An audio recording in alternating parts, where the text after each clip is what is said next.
Setelah lama mempertimbangkan mau beli Canon M50 Mark II atau Sony ZV-1, akhirnya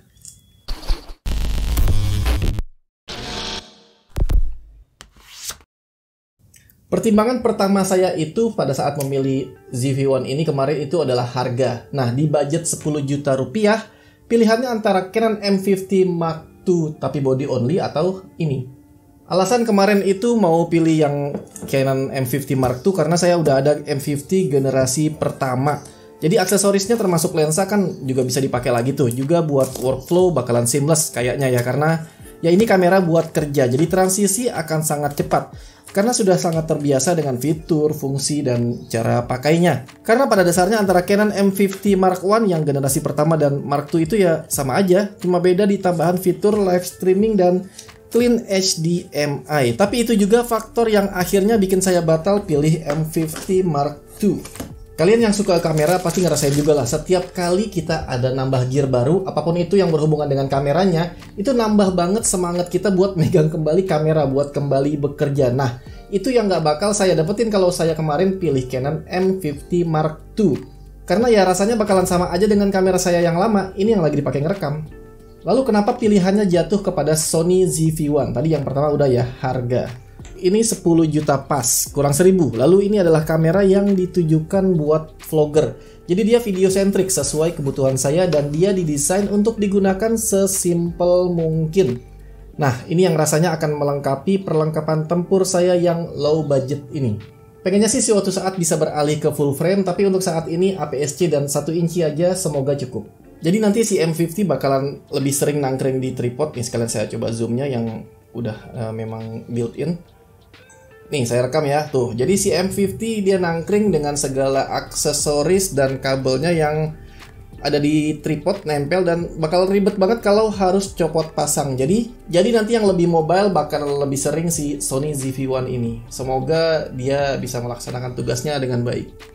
Dan memang itu kelebihannya si Sony ZV-1. Dia simple, bisa dibawa-bawa, dan nggak perlu banyak aksesoris. Terutama lensa. Ya, lensanya ini buat sebagian orang memang kekurangan karena dia nggak bisa diganti-ganti. Tapi buat saya, ini adalah kelebihan. Karena ini menghentikan hasrat untuk jajan lensa tambahan. Itu juga yang bikin saya nggak ngelirik adanya si Sony ZV-E10 yang lensanya bisa diganti-ganti, tapi ya ujung-ujungnya bakal bikin boros. Oh iya, video ini bukan video review karena saya baru pakai dia ini beberapa hari aja. Itu pun belum dipakai sepenuhnya karena memang memory cardnya yang saya pesen yang cocok buat si ZV-1 ini belum datang. Baru aja datang, jadi sekalian aja saya bahas di video ini. Nah, ini informasi mungkin buat yang awam atau pemula ya. Jadi kalau memory card itu bukan cuma soal besar-besaran gigabyte, tapi kalau mau beli diperhatikan juga speed dan keasliannya. Baik kalau kalian cari micro SD untuk smartphone atau SD card untuk kamera seperti yang sedang kita bahas ini. Ini beberapa contohnya yang, nah ini nih. Yang ukuran gede kayak gini, ini adalah SD card ukuran full. Ini yang jadul banget, mereknya Brica, dan ini cuma 128 MB karena memang pada saat itu memang kamera digital masih fokus di foto aja. Ini dulu saya pakai buat Canon 450D yang belum bisa rekam video. Dia itu mulai di 500 apa 550D yang udah bisa video. 450D itu terakhir kalau nggak salah yang belum bisa video sama sekali. Nah, ada juga yang kayak gini nih, ukurannya sama, tapi dia ada tulisannya micro SD adapter. Nah, seperti ini, micro SD adapter. Jadi nanti dia dimasukin micro SD-nya ke sini sehingga ukurannya dia menjadi SD card ukuran full. Jadi sebenarnya dia ini cuma semacam jaket buat micro SD card, buat ngerubah sehingga micro SD tersebut menjadi SD card. Jadi micro SD itu kan biasa digunakan di smartphone Android ya, kalian yang mungkin udah lebih familiar dengan micro SD card. Supaya dia bisa dibaca di card reader ukuran full, nah biasanya ada di beberapa laptop tuh langsung colok aja kita pakai jaketnya ini, micro SD adapter. Nah, walaupun dia ini kalau udah dipasang di sini bisa ditempel ke kamera, tapi saran saya jangan pernah digunakan untuk kamera dengan menggunakan micro SD adapter ini. Jadi lebih baik kalian, bukan lebih baik, kalian wajib beli SD card beneran. Jangan micro SD digunakan di micro SD adapter ini karena resikonya nanti kalian bakal kehilangan momen kalau ada error, karena ini lebih rentan error karena dia nggak langsung ya. Dia ke micro SD card dulu, micro SD adapter, baru SD adapternya ini nempel ke kameranya. Jadi rawan error, risikonya selain kehilangan momen tadi juga mungkin aja bisa merusak kamera kalian. Jadi pokoknya lebih baik dihindari saja. Nah, terus ada juga yang seperti ini. Jadi ini udah saya masukin kemarin waktu kameranya datang, tapi itunya ini belum datang. Saya pakai yang seperti ini. Jadi tutupnya kayak gini. Oh, ini enak ya. Ini oh enggak, deng. Ini kelemahannya nih, maaf. Ini saya bahas ZV-1 lagi ya, karena ini adalah kelemahan beberapa kamera termasuk Canon M50 juga. Dia lubang tripodnya deket dengan, bukan deket, nempel dengan lubang ini nih, lubang buat ganti-ganti baterai dan micro SD card, sehingga pada saat kita menggunakan tripod itu repot, harus copot dulu tripodnya baru bisa ganti baterai atau SD cardnya. Oke, bahas lagi, balik ke sini. Nah, ini yang saya gunakan kemarin, jadi SDXC card. Nah, kalau ini SDXC, X-nya itu ekstrim. Ya, saya nangkapnya kayak gitu loh, karena namanya ribet banget. Nah, kalau kalian lihat, ini ada lingkaran, ada angka 4-nya. Ini maksudnya kelas 4. Jadi 16 GB hanya kapasitasnya, tapi yang penting juga diperhatikan adalah speednya. Nah, kalau kelas 4 ini hanya mampu untuk merekam di kualitas Full HD. Jadi untuk video ini oke udah, tapi sampai di Full HD, belum 4K. Nah, kalau 4K dia ini nih. Ini ada tulisannya 4K UHD. Dia harus yang kelas 10 dan ini memang diciptakan buat merekam video 4K UHD. Namanya panjang banget, SanDisk Extreme SDXC UHS E-Card kelas 10, 64 GB. Speednya 150 MB per second. Yang ini nggak kelihatan di sini ya, harus lihat di kardusnya yang udah saya buang sayangnya. Nih, kalau dimasukin sini, kita coba langsung ya.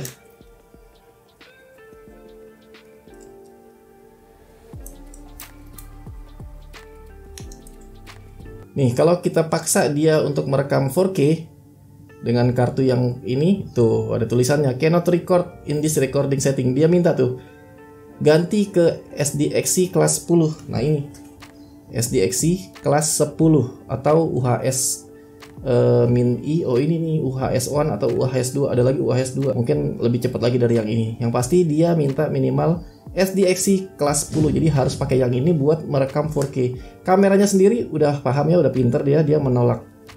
Ini kekurangannya lagi, si ZV-1 itu menunya nggak touchscreen. Jadi touchscreennya hanya berfungsi untuk fokus, touch to focus aja. Jadi menunya harus dikontrol di menggunakan ini. Nah, jadi saya harus balikin lagi ke Full HD baru dia mau, AVC HD ya istilahnya kalau di Sony, baru dia mau digunakan untuk merekam. Oh, hujan, semoga suaranya nggak ganggu. Jadi kalau kalian udah kameranya bagus, bisa rekam 4K, tapi memory cardnya kurang cepat, itu ada bottleneck. Jadi lebih baik kalian nabung sedikit lagi buat beli memory card yang bagus. By the way, ini saya nggak disponsori sama SanDisk ya. Memang bener saya pakai yang ini aja, kebetulan merek ini. Oh ya, satu lagi tips, karena merek SanDisk ini banyak banget palsunya. Jadi saya kalau mau beli memory card SanDisk ataupun merek-merek lain, saya pastikan belinya itu hanya di official store atau toko kamera yang memang reputasinya kalian udah tahu, kalian sudah yakin. Jadi jangan coba-coba beli merek ini, serius ini jangan coba-coba kalian beli merek ini di toko-toko yang kalian masih buta sama sekali, karena hati-hati bisa jadi dapat yang palsu. Kemasannya mirip banget. Wah, hujannya temberderes. Masuk kayaknya sih suaranya. Oke, di video ini kita nggak ngomongin spek lengkapnya, juga nggak ngomongin kualitasnya dulu karena memang ini belum di-review. Nah, yang pasti adalah kekurangan ini tadi udah saya sebutkan beberapa. Kelebihannya, dia punya internal ND filter, at least kelebihan dibanding Canon M50 Mark I yang udah saya punya. Jadi kalau itu mau dipakai nge-vlog di luar atau merekam video apapun di luar yang cahayanya terik banget, jadi jam 12 siang gitu ya, lagi panas-panasnya, itu nggak bisa langsung kayak gitu aja karena dia membutuhkan ND filter dan itu ribet, selain kita harus keluar duit buat beli lagi. Nah, kalau ini dia udah built-in ND filter, jadi bakalan enak banget buat ngevlog, tetap bisa dapat bokeh yang kita inginkan.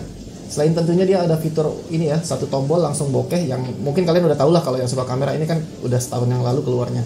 Selain itu juga katanya dia ZV-1 ini sebagai kamera yang built-in mic-nya, internal mic-nya ini salah satu yang paling bagus. Nah, itu akan saya bahas di video terpisah nanti, mungkin sekalian saya pasangkan juga dengan external mic yang paling bagus buat vlogging. Nanti saya bandingkan kualitasnya lebih bagus yang mana. Apakah memang micnya segitu bagusnya sehingga saya nggak perlu external mic lagi, nanti di video yang berikutnya. Jadi kedepannya saya selain gadget-gadget lainnya yang udah biasa di channel ini juga bakalan lebih banyak lagi bahas tentang kamera-kameraan dan juga aksesorisnya yang dengan budget pas-pasan lah, yang nggak mahal-mahal banget, nggak tinggi-tinggi banget, tapi juga nggak pemula banget, supaya kalian bisa mendapatkan kualitas yang pas antara value dengan harga yang kalian keluarkan. Ini ada juga HP yang katanya kameranya bagus, lagi saya tes, nanti video reviewnya segera tayang. Sampai jumpa di video berikutnya, terima kasih dan wassalamualaikum.